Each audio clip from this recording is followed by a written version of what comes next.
Dear students, faculty members, scholars, Assalamu alaikum and very good morning to all of you. So, I will very briefly introduce my department with a hope that the students pass out from this department are always looking for jobs. And we have a very small area, small space in J&K. As everybody knows, it is very much not that industrial growth is here, which is in other parts of the country. So our department, it was started in 2008 by Professor F.A. Masoodi.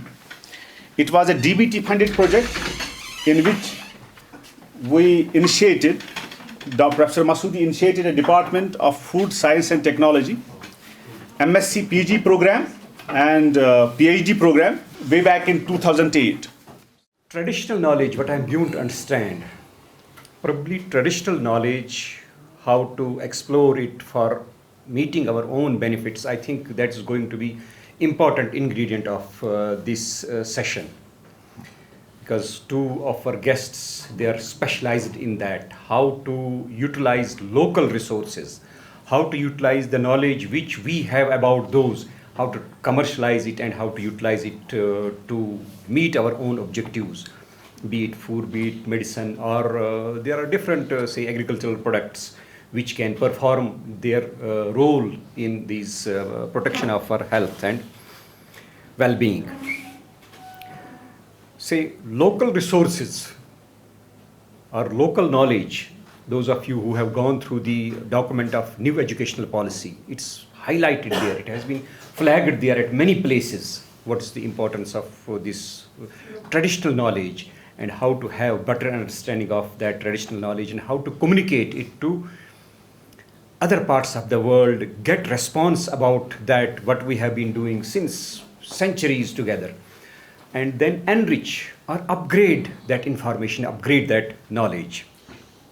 And then it's always in science, it's always desirable to get connected with the people, because different people, they see situations, they see things from their own angles, or for that matter, any project which we conceive, it has to be seen from its different angles. One is that science and technology aspect of it, we have to view it from that angle. Then it is social relevance, that angle is to be, say, visualized. Then commercial aspects of it, legal aspects of it, even political aspects of those projects, they are to be analyzed critically. Even if we confine our discussion to science and technology, say, even in science, you can further subdivide it, talking about food products or food processing, its chemical aspect of it, its engineering aspects of it, its marketing aspects. So we have to dissect the problem and then view different angles if we really want to be that product competitive in the market. Yes, as Dr. Adil mentioned, that a remarkable progress has been made by this department since its inception. And in terms of our Director Dean Research is here, in terms of its research output, the department figures prominently on the map of this university. But the only thing where the university as a whole and department in particular has been lagging behind is that commercialization of the technology, and so is true about these getting these patents. Yes, we have been lagging behind in this. My opinion about this, I have been discussing this thing with my colleague Dr. Irshad. Say, till recent past, the emphasis used to be on research papers, on impact factor, on citation index, and so on and so forth. Overall, in India, probably institutions, scientists, researchers did not emphasize much on patents, barring few IITs or some such types of institutions. In university, this culture was not prevailing, that let us concentrate on patents. And I can say this thing with confidence, since its inception, there have been many research outputs which could have been easily translated into patents. There we have lagged behind, and instead of raising finger towards anybody, I must raise finger towards myself. Yes, I'm also responsible in that, because we concentrated more on these research papers and all that. and of course, significant quantum of grants, extraordinary funding that has been generated by this department. And there are certain features which this department never compromised. One is that once we make selection of these research scholars, we don't make any compromise on that. I hope that such good practices will be continued, will be carried forward by this department, and critically analyze ourselves, identify our gray areas without just any kisi khawf, kisi dar ke bina. We have to highlight, we have to flag those issues. Yes, these are our say gray areas, and these are the reasons. Now go to Ladakh and have a look at the agricultural practices there. They will be cultivating sometimes 2, sometimes even 3 crops per year. Ladakh is same, climatic condition is same, habitat is same, but they have now tried to modify that because they want it to be, instead of being dependent on somebody, they want it to be self-dependent, and they developed that concept. Then one more important feature is they had a traditional system on which I have worked, so medicine known as Amchi system of medicine. Amchi system of medicine is basically an offshoot of Chinese system of medicine, and where they have tried to utilize plants, animals, animal organs, minerals, water resources, and some other components to overcome and see how they can be self-dependent in overcoming diseases also. When I analyzed the plants they were using, plant parts they were using, animal organs they were trying to recommend as a remedial measure, or water bodies. There are many hot water springs in Ladakh. They were using that hot water for different ailments to recover in a very short span of time. It was amazing to see what that part of plant contained in it in terms of active components. It was unknown to us. What concentration in that water was, which was basically a reason for that boiling hot water. And they tried to create washrooms along that stream so that the people who wanted to use that water, they won't contaminate it with fresh water. They wanted to flow that water through a tap, and in those washrooms anybody can use as per his or her preference, hot, semi-hot, or slightly warmer water for having a bath. And we analyzed the water and discovered what is lying in this. And we use the same remedial measures for whatever skin disease we are suffering from. And they had no manufactured drug. It was a natural resource. Similarly, if you have seen the Ladakhis hair, the density and thickness of the hair of Ladakhis is much, much more dominant as compared to that of ours or any other state of India. And I analyzed that the water they use, that water is in turn enriching them with certain minerals which is compacting the hair and making more solid. And their color remains black even up to the age of 80s. I've seen it myself.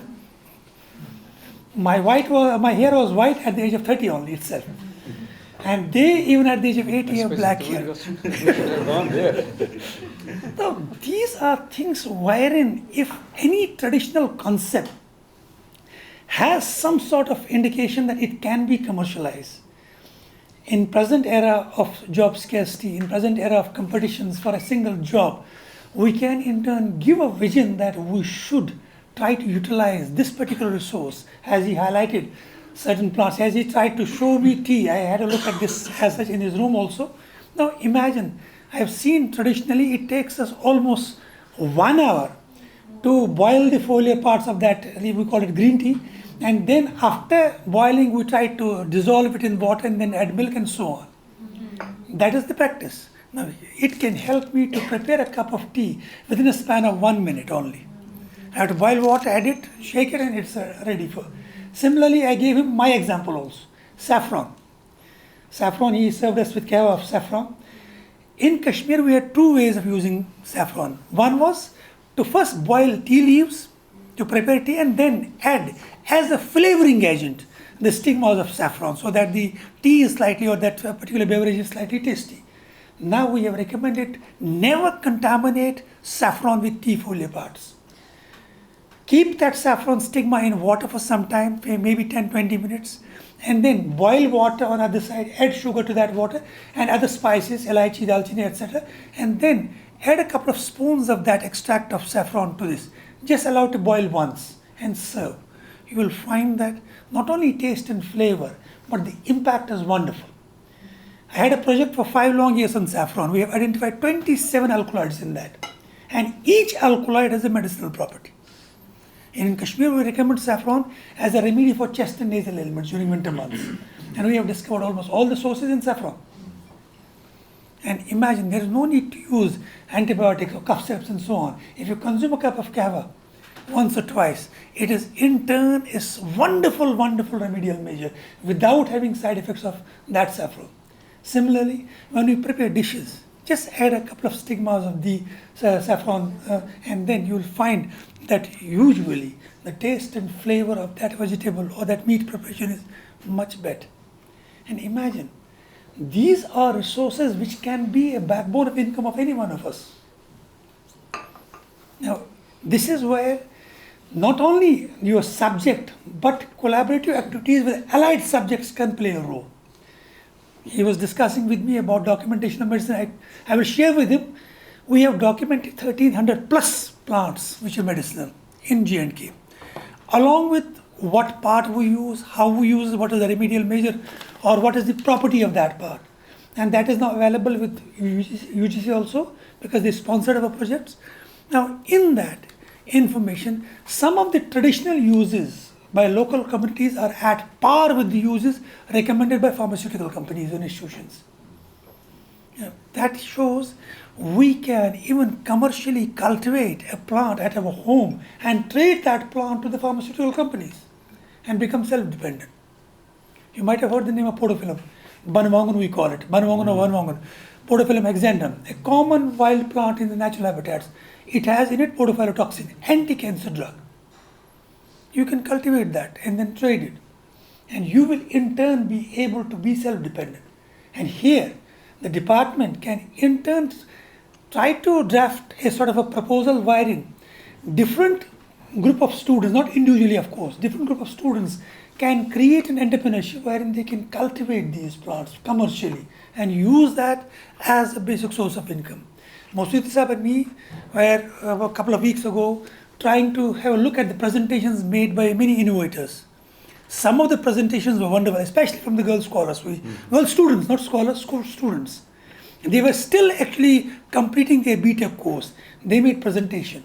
The vision they had is something which can make them self-dependent at a very short span of time. Only thing was that they need to have a sponsorship. We are trying to have a look at that. If we sponsor them, initially for 1 year or sometime maybe 2 years, what will be the message? It will be a message not only to BTech students, it will be a message to you also that if you have a vision, you can use that vision to be self-dependent. In such gatherings, in such discussions, workshops, it is not necessarily to just listen, but also try to interact and then make a comment.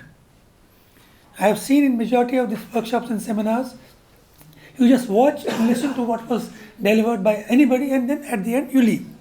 It is better to interact, to ask a question, what Masudi Sahab asked him. His question was something that was related to whether market value can in turn be having some overall potential. In such gatherings, just don't simply watch and listen. Better way is to interact and raise a point as to what I can take with me as a message. And we, even at this stage, we are old people. Masudi Sahab and me I am older than Masudi Sahab. We are old people. We are trying to take a message with us that we can tomorrow share something with the progeny that they can in turn be self-dependent. And whatever the outcome of this particular workshop of say 15, is it 15 days or 10 days? Now imagine, if you take a message with you, I can create some vision. I can create some sort of a theme, and that will in turn help you to be, after maybe not only necessarily tomorrow, but after a gap of say 1 year, after a gap of 2 years, you will be having a vision which will make you not only as a sharer of the information, but also try to think and try to induce thinking in the other people that they can also be of the same vision you are. And this is the demand of the present era. And this is the demand not only in University of Kashmir, this is the demand I have seen everywhere. He and me were together in making presentations for projects so that they can in turn generate something new. And in that meeting, we were actually happy to see Vice chancellors, along with the team of faculty members, came for the presentations. There was no designation barrier. Vice chancellors were making presentations themselves also. We watched them sitting with us in the corridor waiting for their turn. Now imagine the vision. Imagine the message that we brought from there, that we should also think that way. We should not remain restrictive in thinking. Such gatherings, I hope that this workshop will give a message to almost every participant that they can, after a short span of time, be self-dependent. They can in turn create a vision which can be spread as such. Our vision actually resonates very well with what was mentioned by Professor Masoodi, by Professor Nauchu, that our solutions should stem, if they stem from our local ecosystem resources, whether plants, whether minerals, whether water, whether animal-based or dairy-based resources, and the associated traditional knowledge for them. Because these resources, there's a lot of knowledge in communities, because there's an experience of using them for generations, right? Hundreds of years, sometimes thousands of years. So that coming together of resources and traditional knowledge and making it useful for contemporary society, because our needs have changed.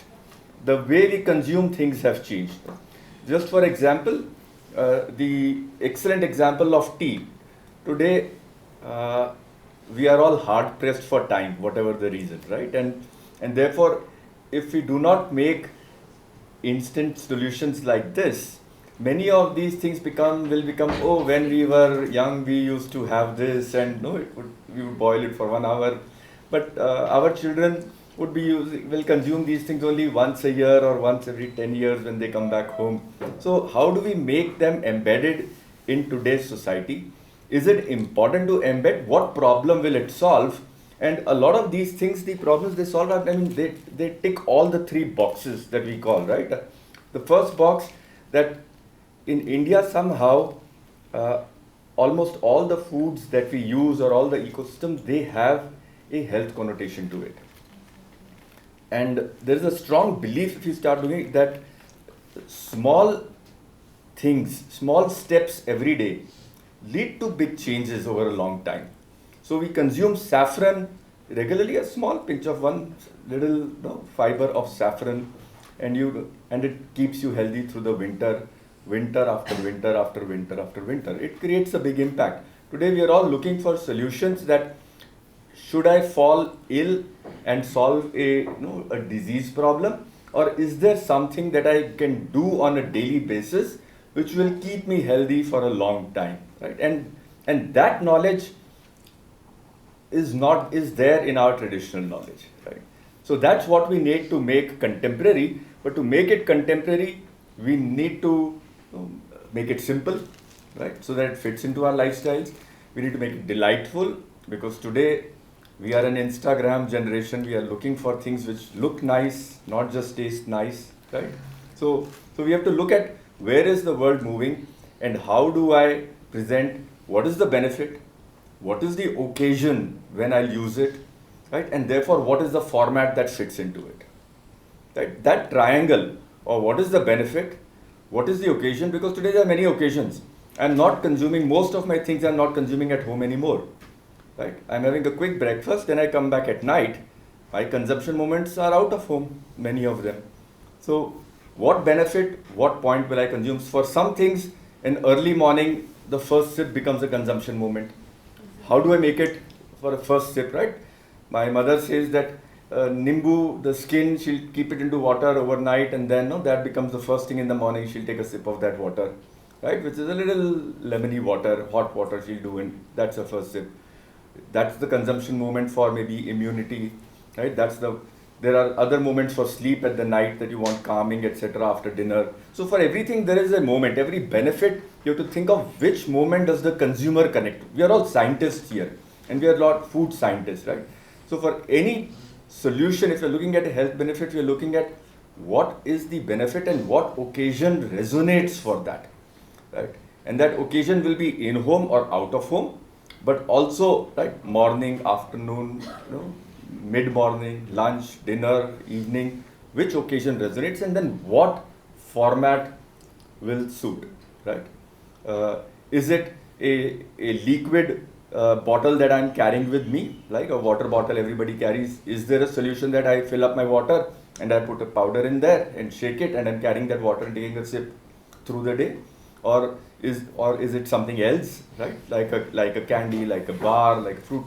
Which format will fit into which occasion? So that thinking starts getting an idea and a prototype into something that will fit into an innovation, right, pipeline.